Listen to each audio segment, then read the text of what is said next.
খ্রিস্ট কারুর কেষ্ট, কারুর আছেন আল্লাহ। আমার ঠাকুর রবি ঠাকুর, পরনে আল খাল্লা। তিনি যোগান এক ফালি গান মন খারাপের পরে। যে রাতে মোর দুয়ারগুলো ভাঙলো দারুণ ঝড়ে। তিনি আমার পাওয়ার হাউস, হাজার হাজার ভোল্টের।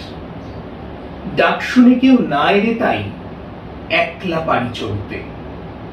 নিয়ম ভাঙার পিয়ন তিনি, গোমরা তাসের দেশে। গীতবিতান জড়িয়ে গেছে অভ্যেসে অভ্যেসে। লিরিক দিয়ে দেন মুছিয়ে হৃদয়পুরের হাল্লা। আমার ঠাকুর রবি ঠাকুর, পরনে আল খাল্লা। একাই বাজেন মায়ের মতো বসন্ত রিংটনে। জ্যোৎস্না রাতে সবাই যখন গেছে বহুল বনে। জ্বরে কপাল পুড়লে চোখের জানলা থাকে খোলা। মাথার ভেতর আড্ডা মারে অমল ও দইওলা।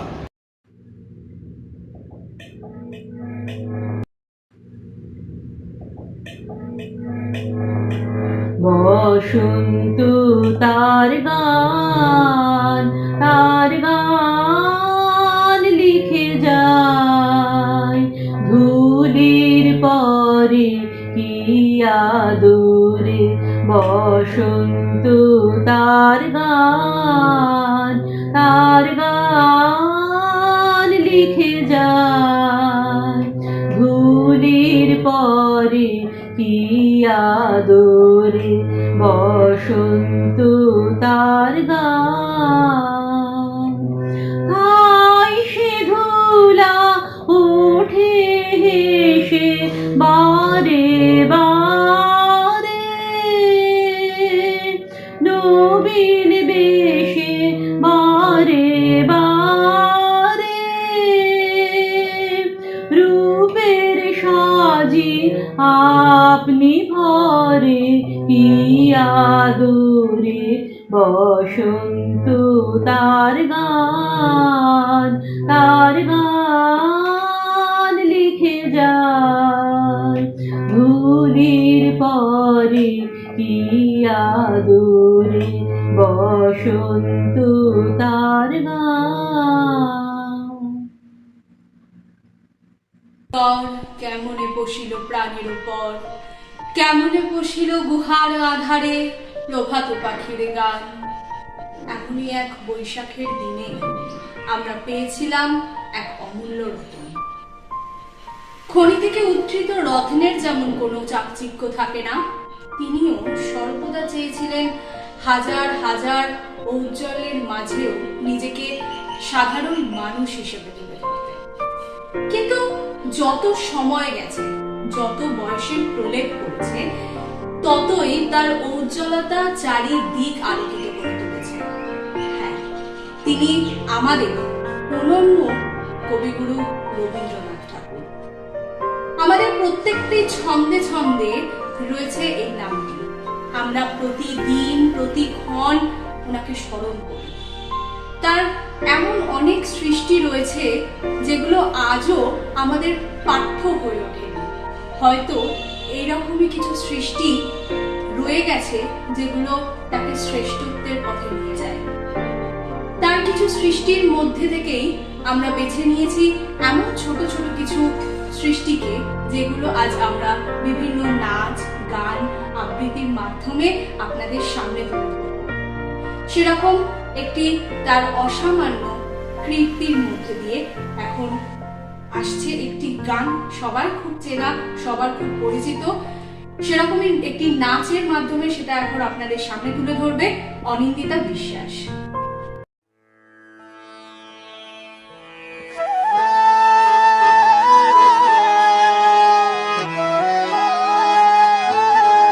গহন কুসুম কুঞ্জ মাঝে মৃদুল মধুর বংশী বাজে। বিসরি ত্রাস লোক লাজ সজনিয়া আলো। গহন কুসুম কুঞ্জ মাঝে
কখনো আলো, কখনো আধার, কখনো মেঘ, তো কখনো আবার কিরণ।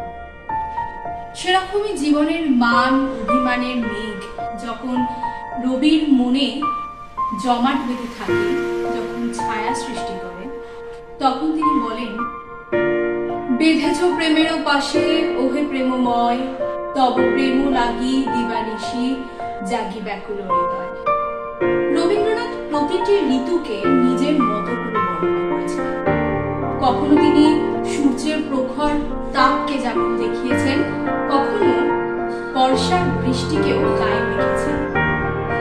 সেরকম ভাবে তিনি চেয়েছেন প্রত্যেকটা ঋতুকে নতুন রকম ভাবে তাদের সবার সামনে, সমস্ত পাঠকের সামনে আগমন করা। চলুন আমরা দেখে নিই তিনি বর্ষা ঋতুকে, বর্ষা রানীকে কিভাবে আগমন জানিয়েছেন সকলের সামনে। এখন সেই রকমই একটি গানের মাধ্যমে আমাদের সেটা বুঝিয়ে দেবে প্রীতম চক্রবর্তী।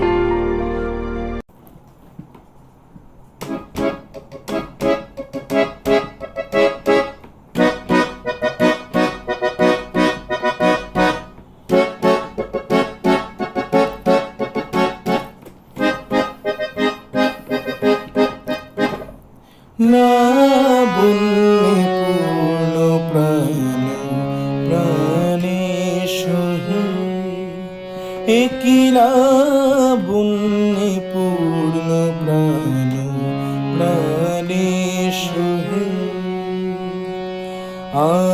আনন্দ বসন্ত সমাগমে, একই লাবণ্যে পূর্ণ প্রাণ প্রাণেশ হে।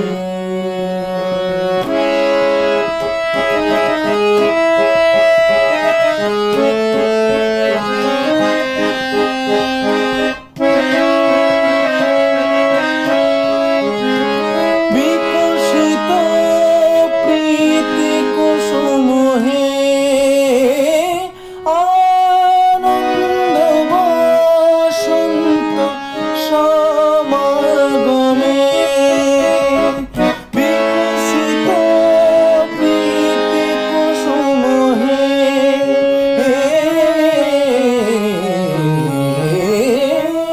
বিকশিত প্রীতি কুসুম পুলকিত চিত কাননে, কি লাবণ্যে পূর্ণ প্রাণ প্রাণেশ হে, আনন্দ বসন্ত সমাগমে, একই লাবণ্যে পূর্ণ প্রাণ প্রাণেশ হে।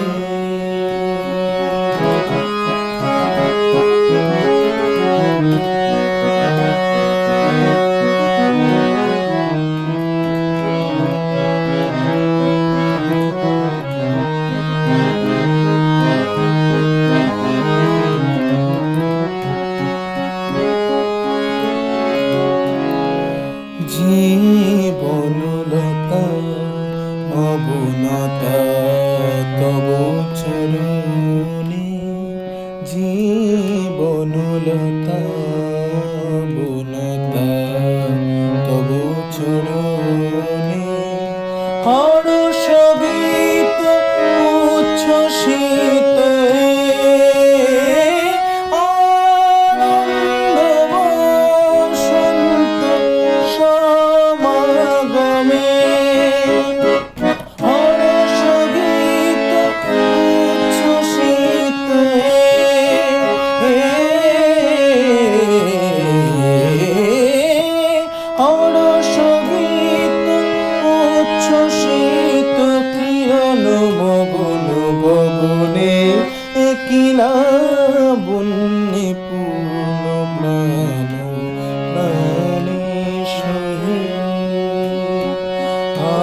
দেখি আমরা যখন ছোট ছিলাম, আমরা যখন বিদ্যালয়ে পড়াশোনা করতাম, তখন কি সত্যি আমরা রবীন্দ্রনাথকে এতটা ভালো করে চিনতাম? মানে একজন কবি হিসেবে, একজন এত বড় লেখক হিসেবে, এত বড় নাট্যকার হিসেবে আমরা কি সত্যি রবীন্দ্রনাথকে চিনতাম? তখন আমাদের কাছে রবীন্দ্রনাথের সংজ্ঞাটা কি সত্যি এরকম ছিল? সত্যি বলতে আমরা এক কথায় উত্তর দেব যে না। আমরা তখন ছোটবেলায় বিভিন্ন কবিতা, বিভিন্ন ছড়া পড়তাম, সেটা জানতাম যে এটি রবীন্দ্রনাথ ঠাকুরের লেখা। আমরা বিভিন্ন স্কুলের প্রোগ্রাম, বিভিন্ন পাড়ার অনুষ্ঠানে এই সমস্ত আবৃত্তিগুলো করে করে পাঠ করতাম, অংশগ্রহণ করতাম। কিন্তু যত বয়স বেড়েছে, যত আমরা বড় হয়েছি, তত তার লেখা বিভিন্ন কাব্যগ্রন্থ, বিভিন্ন গল্প আমরা পড়েছি। আমরা রবীন্দ্রনাথকে আস্তে আস্তে জানতে শিখেছি। রবীন্দ্রনাথ কি, রবীন্দ্রনাথ মানুষটা কিরকম সেটা আমরা জানতে শিখেছি। তার বাড়ির পরিবেশ কিরকম ছিল সেটাও আমরা জেনেছি তার গল্পগুচ্ছ থেকে।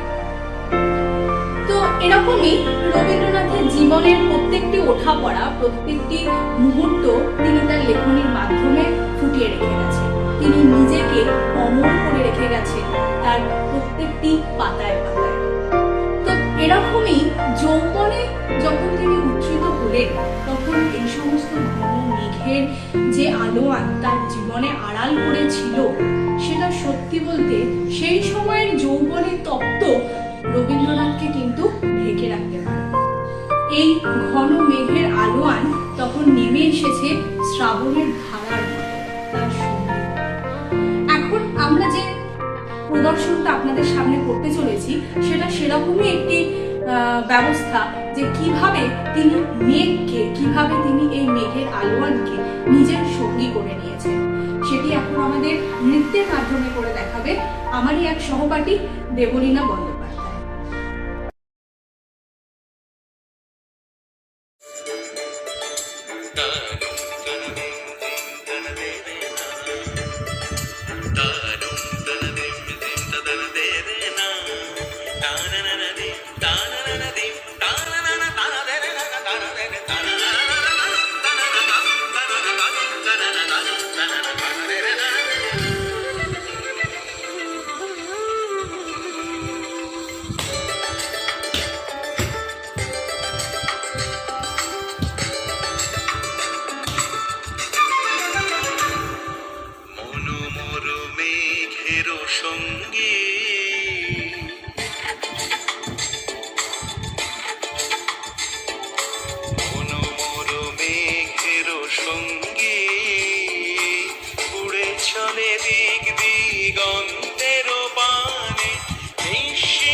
ঝনঝন মঞ্জিরা বাজায়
ছলো তটিনী তরঙ্গে মন মোর ধায় তারি মত প্রবাহে তালো তমালো রন্যে মন মোর ধায় তারি মত প্রবাহে তালো তমালো রন্যে ক্ষুব্ধ শাখা আন্দোলনে মন মোর মেঘের সঙ্গী উড়ে চলে দিক দিগন্তের পানে নিঃসীম শূন্যে শ্রাবণ বর্ষণ সঙ্গীতে রিমিঝি রিমিঝি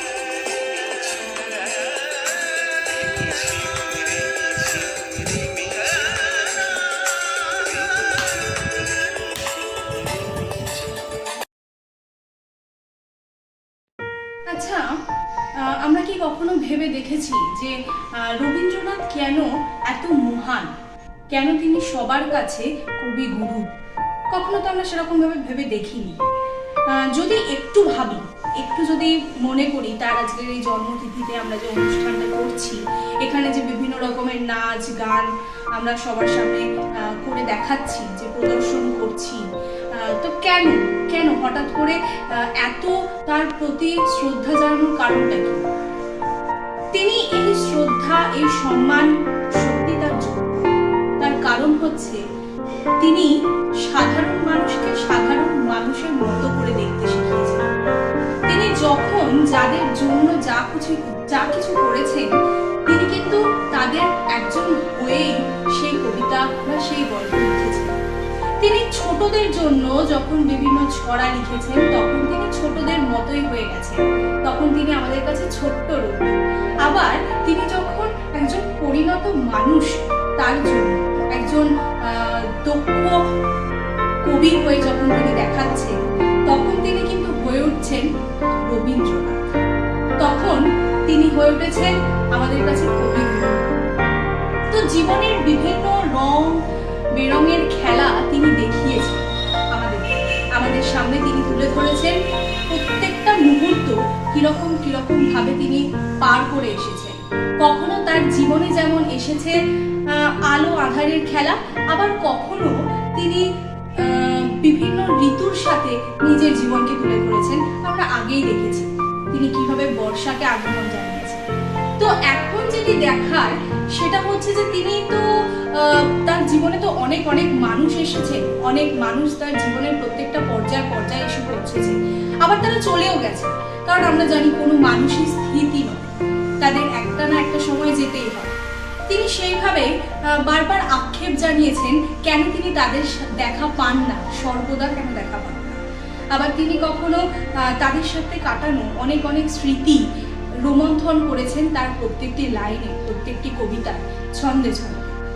তো এখন দেখি তিনি এরকমই একটি স্মৃতি কিভাবে আমাদের সামনে তুলে ধরেছেন একটি কবিতার মাধ্যমে, একটি আবৃত্তির মাধ্যমে। সেটা এখন আমাদের সামনে তুলে ধরবে, সেটা হচ্ছে অংশুমিত্রা পাল, আমারই এক সহপাঠী, আমার খুব ভালো বন্ধু, সেও তুলে ধরবে। দেখা যাক। কবিগুরু রবীন্দ্রনাথ ঠাকুর রচিত হঠাৎ দেখা।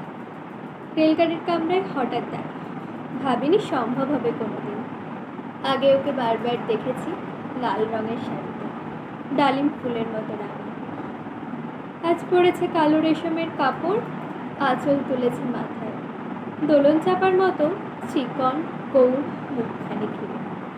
মনে হলো কালো রঙে একটা গভীর দূরত্ব ঘনিয়ে নিয়েছে নিজের চারদিকে, যে দূরত্ব সর্ষে ক্ষেতের শেষ সীমানায় শালবনের নীলাঞ্জলি।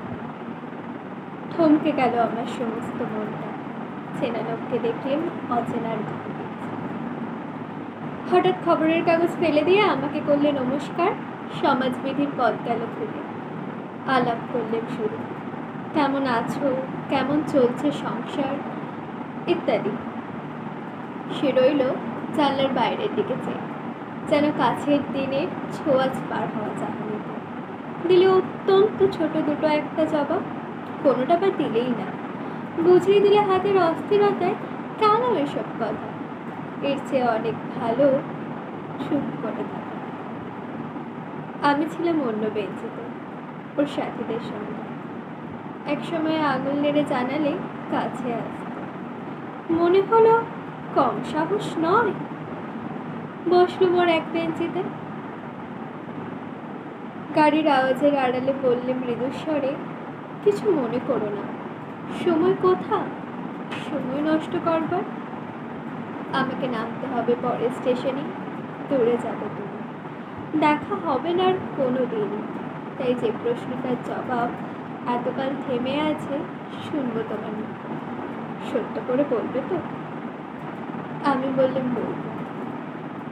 জানলার বাইরের দিকে তাকিয়ে শুধালো, আমাদের গেছে যে দিন একেবারেই কি গেছে, কিছুই কি নেই বাকি? একটু রইলেন চুপ করে, তারপর বললেন, রাতের সব তারাই আছে দিনের আলোর গভীরে। খটকা লাগবে কি জানি, বানিয়ে বললেন না। ও বললে, থাক এখন যাও ওদিকে। পরের স্টেশনে নেমে গেল সবাই, আমি চললাম না।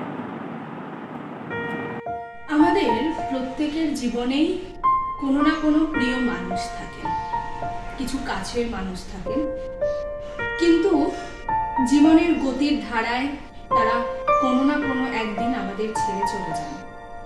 সেরকমই রবি ঠাকুরের জীবনেও ছিল এরকম অনেক অনেক কাছের মানুষ, তাদের প্রিয় মানুষ ছিল।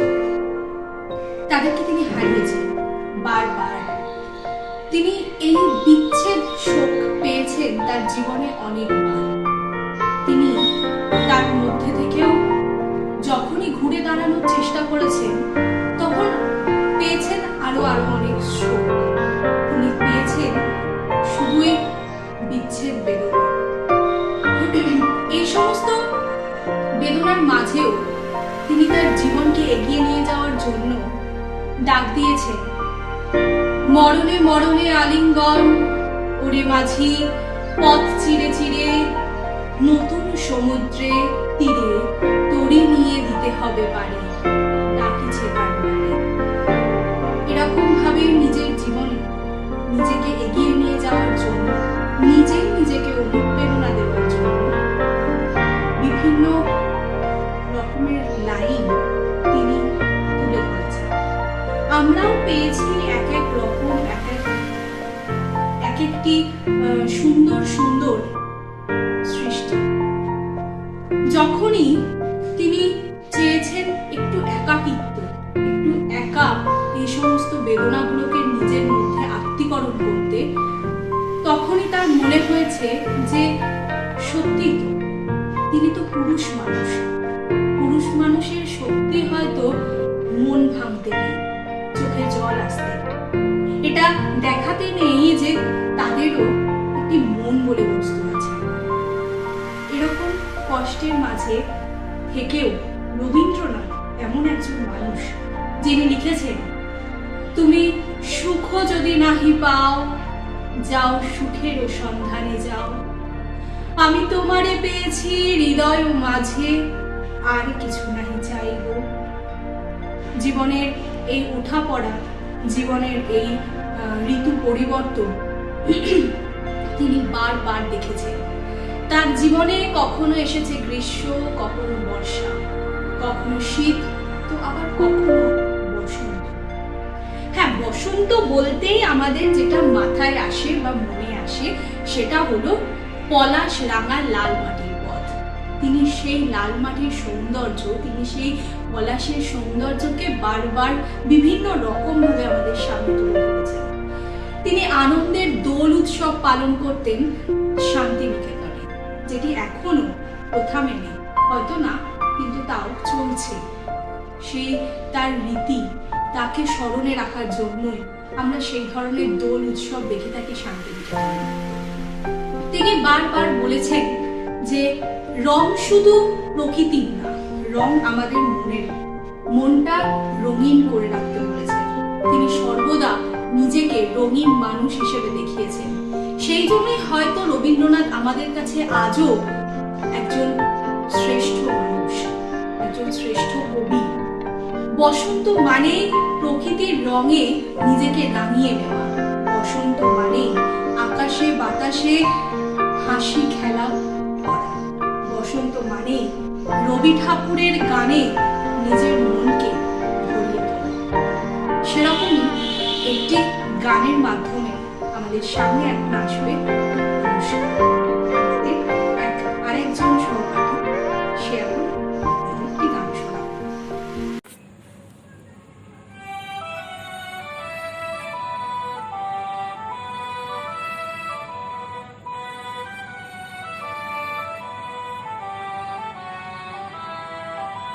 বরিশধারা মাঝে শান্তির বাড়ি, বরিশধারা মাঝে শান্তির বাড়ি, শুষ্ক হৃদয় লয়ে আছে দাঁড়ায়ে, ঊর্ধ্বমুখে নরনারী।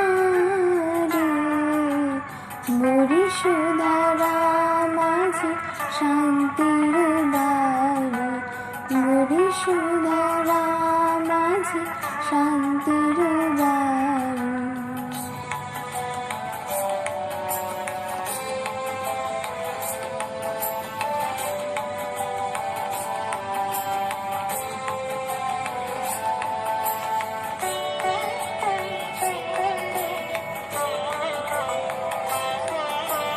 না থাকে অন্ধকার, না থাকে মোহ পাপ, না থাকে শোক পরিতাপ।